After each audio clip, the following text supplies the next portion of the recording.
Aí as terras tocam e pagam preço. Toca não. Alabará somente a quem me foste caminho. Ai, Jesus, eu quero entrar. Ai, vá, se me goste, chama até que me ofurga. ai, Caminhar me turtique. Houve uma preocupação assim no inferno. Uma reunião. E alguém disse assim: vou destruir, vou parar. Como nasce minor fica minha fai.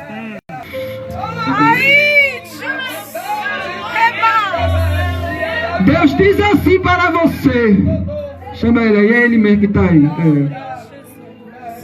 Deus diz assim para você: investida. Preocupação dentro de preocupação por causa da minha obra. Eu tenho visto o teu esforço e a correria. Vi os propósitos que tu fizeste. E digo assim: tem chegado ao meu trono como cheiro suave as minhas narinas. Mas continua no teu lugar, porque é o teu benefício. Eu irei confundir alguém. Irei confundir as terras que tem falado mal de ti. Irei confundir alguém que tem vendido o teu nome e tem soprado para um lado e para o outro. Que digo assim: que entro dentro de uma reunião de serpente das fofocas.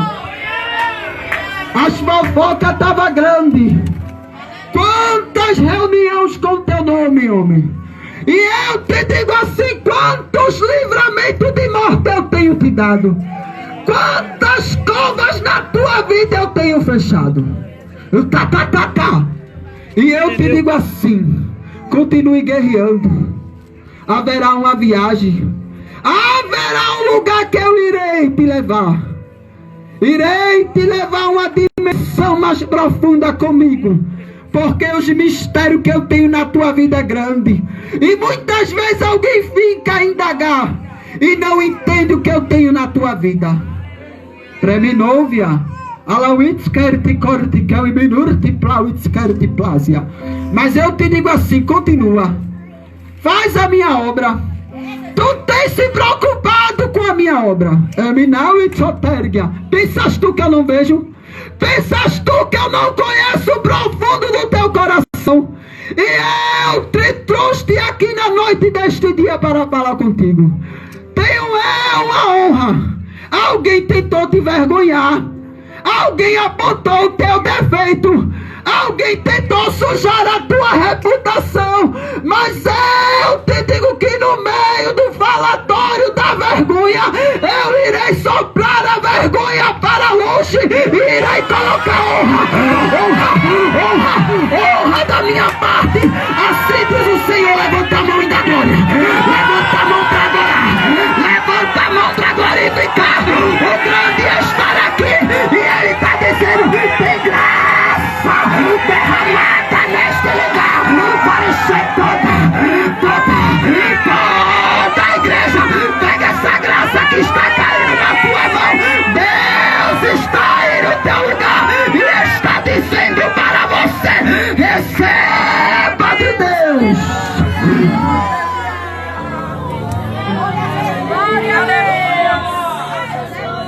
Mas eu vou entrar na mensagem, né?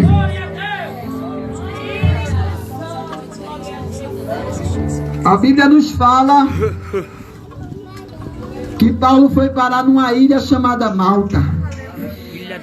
Naquela ilha houve homens que eram bárbaros. Bárbaros que usaram de bondade com aqueles homens. Antes de Paulo ir parar na ilha com os prisioneiros, a Bíblia nos diz que veio um vento muito forte e eles andaram agitados por uma tempestade. Essa tempestade, a Bíblia vai relatar que a esperança daqueles homens se perderam. Quando aqueles homens estavam preocupados, estavam angustiados, quem sabe estavam até desesperados, porque havia chuva e os ventos eram contrários. Ali Paulo, nós vamos analisar nos primeiros versículos que Paulo ele tinha demonstrado um daqueles homens. Só que a Bíblia vai nos dizer que aquele homem confiou mais no piloto do que no conselho de Paulo. Daí, passando mais adiante, cai sobre eles uma grande tempestade e a esperança dele fuge de se salvar. Paulo, naquele momento, ele se levanta no meio dos homens e diz assim: Paulo se põe de pé, disse: fará na verdade razoável, ó varões, ter ouvido a mim e não partir de Creta, e assim evitariam este incômodo e esta perca. Aqueles homens escutam a palavra, e quem sabe eles pensavam que ali seriam os últimos momentos, os últimos suspiros de vidas deles. E Paulo diz assim: mas agora vos admoesto, aqui tenhas bom ânimo, porque não se perderá a vida de nenhum de vós, mas somente o navio. Porque esta mesma noite, o anjo de Deus, de quem eu sirvo e a quem eu sou, esteve comigo dizendo: Paulo, não temas, não se perderá a vida de nenhum de vós, mas somente o navio. E eis que Deus te deu todos quantos estão aqui. Paulo ali diz aquela palavra: não temas, importa que sejas apresentado a César. Eis que Deus te deu todos quanto navegam contigo. E ali Paulo disse: importa que nós estejamos e chegamos numa ilha. Naquele momento Paulo chega lá. Só que a Bíblia nos diz que os bárbaros levantaram uma grande fogueira. Por quê? O motivo era que havia uma grande chuva. O motivo era que havia frio. E para aquecer aqueles homens, os bárbaros usaram de misericórdia e levantaram uma grande fogueira. Paulo ali, ele não quis ficar parado. Nós podemos observar nesta narrativa que Paulo ele pegou as vides, que em outras traduções quer dizer os gravetos secos, e lançou na fogueira. Quando Paulo lançou na fogueira, o propósito de Paulo era que a fogueira, que o fogo aumentasse. Porque os bárbaros já tinham lançado fogo. Só que Paulo queria ajudar. Paulo não estava de mãos vazias. Paulo, ele foi trabalhar e ajudou. E depois uma víbora se revela. Ela ataca Paulo. E os bárbaros, eles observam e esperam que Paulo viesse a cair morto. E diz que a justiça não queria deixar Paulo viver. E acusou Paulo de ser um homicida. O que nós podemos observar? Que as mesmas pessoas que ajudaram, foi as mesmas pessoas que usaram a boca para acusar.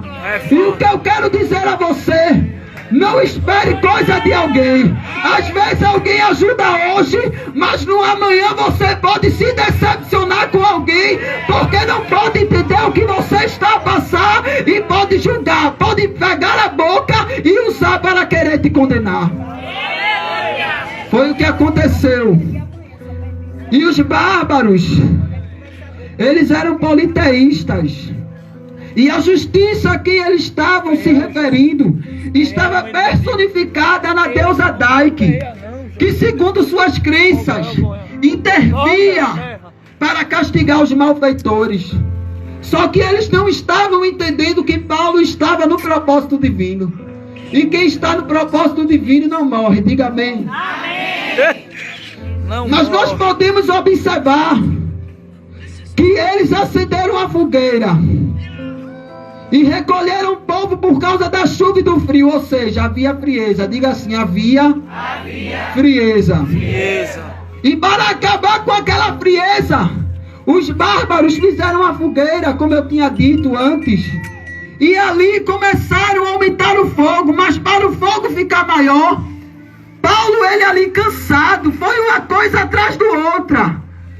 Foi o naufrágio, foi os ventos contrários, e depois Paulo foi parar aonde ele não queria. Não estava no propósito de Paulo parar em Malta. Não estava no propósito de Paulo estar naquela ilha. O alvo de Paulo era estar em Roma. E Paulo não sabia que os ventos contrários iriam impulsionar Paulo para chegar àquela ilha para um propósito de usar a mão dele como instrumento para curar os homens enfermos que estavam em Malta. Agora olhe para o seu irmão e diga assim: os ventos contrários não vai te matar. Em meio ao desespero, os ventos contrários estão te impulsionando para chegar aonde Deus quer. E aonde você vai chegar, alguém vai se confundir com o livramento que vai descer para a tua vida.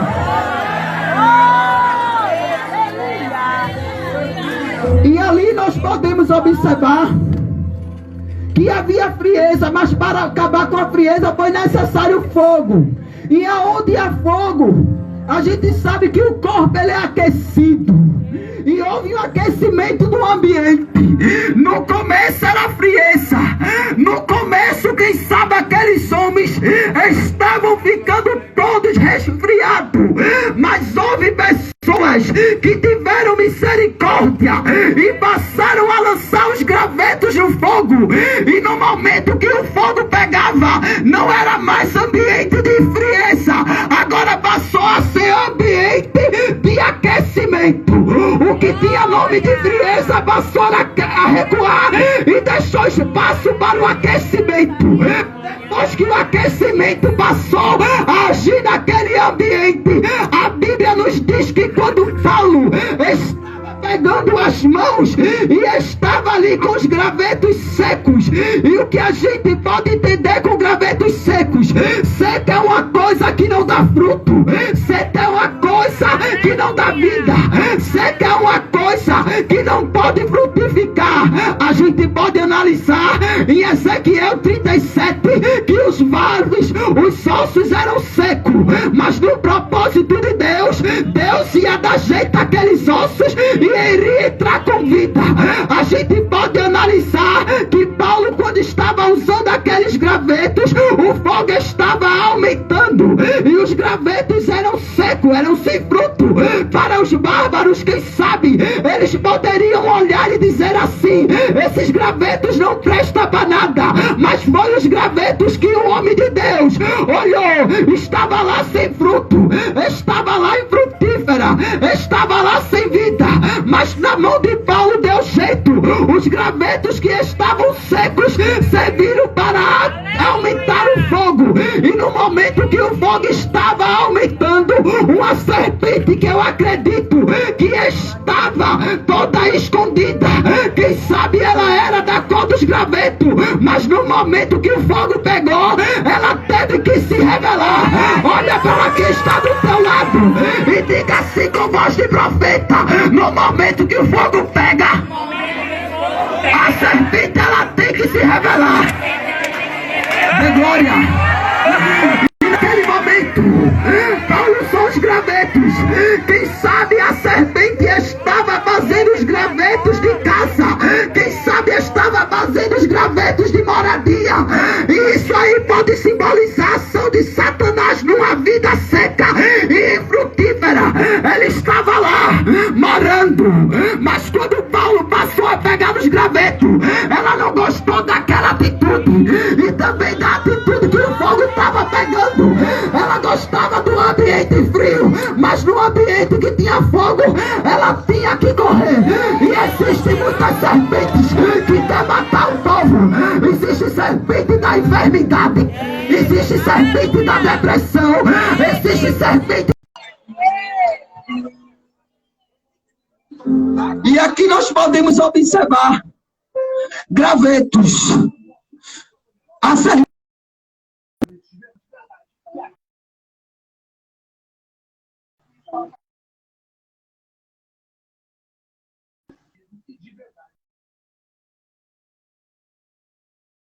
dá o volta e injeta o seu veneno. E como consequência, a vítima começa a morrer. É o veneno que está na serpente víbora, é poderoso demais. Só que o que estava na vida de Paulo era maior. Olha para quem está do teu lado e abra a boca e diga assim: eita, meu Deus, o negócio está muito forte. A unção que está na tua vida, diga. Mas a unção que está na tua vida vai limitar o veneno da serpente. O veneno vai dizer: eu vou atacar. A unção da improviação e está dizendo: corra, recule. Aqui não é seu lugar. E aonde tem a unção, veneno não prevalece. Veneno não mata. Paulo estava blindado da unção de Deus. E quando ela havia mordido Paulo, os homens esperavam ele cair morto. Mas depois de muito tempo, quando Paulo lançou a víbora no fogo, eles disseram que era um Deus, mas não era Deus. Era Deus na vida de Paulo. Esperavam eles cair inchado, esperava ele cair morto. Só que a unção tinha limitado o veneno. Então eu quero dizer, quem trabalha na obra, quem pega os gravetos secos e lança no fogo, o fogo aumenta e as pessoas que estão frias começam a se aquecer. Mas a serpente, ela se revela e tenta atacar. No meio dos gravetos secos era a casa dela. E hoje em dia existe muita serpente fazendo graveto seco de casa, dizendo: a minha casa daqui eu não saio. Mas quando Paulo ele entra em ação, o fogo pega e ela corre.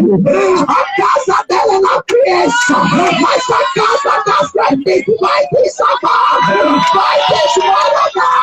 Não vai ser chamada de criança, vai ser chamada de fogo. Quer se ver? E não vai cair no aqui.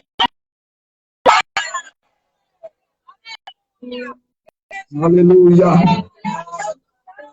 Paulo, naquele momento, lançou os gravetos secos, sem vida, quem sabe sem esperança, sem dar fruto. Gravetos secos serviram para aumentar o fogo. E quem sabe aqui tem pessoas como gravetos secos, sem esperança, sem comunhão, sem dar fruto. Para alguém não poderia servir para nada, mas serviu para aumentar o fogo. Quando Paulo olhou aqueles gravetos ali, a serpente estava fazendo uns gravetos de moradia. E eu acredito que ela poderia ser da mesma cor, por isso que Paulo, ele não observou, mas ele soube que a serpente estava lá escondida. Mas só que a unção estava na vida de Paulo. Paulo estava todo blindado. E o objetivo, o projeto de Deus era que Paulo ele chegasse até a Roma. E eu quero te dizer na noite deste dia, que tem pessoas aqui que têm trabalhado para a obra, tem vindo fogo aumentar, tem lançado os gravetos, mas a serpente ela tem saído e tem te atacado. E quem sabe você tem sentido a dor, quem sabe você tem sentido a dor da angústia, quem sabe você tem sentido a dor da depressão, mas eu quero te dizer nesta noite, não tema, a unção de Deus te protegeu, a blindagem de Deus está te livrando, e veneno nenhum vai te matar. Tem venenos que muitas vezes você sente, tem mordida que você sente, é o veneno da depressão, é o veneno da tristeza, é o veneno da amargura, é o veneno do sofrimento, mas a unção que está na vida de Paulo está descendo aqui neste lugar, está limitando o veneno vai ser queimado, e aonde tem força você vai sacudir essa víbora no fogo, e ela vai ter que queimar.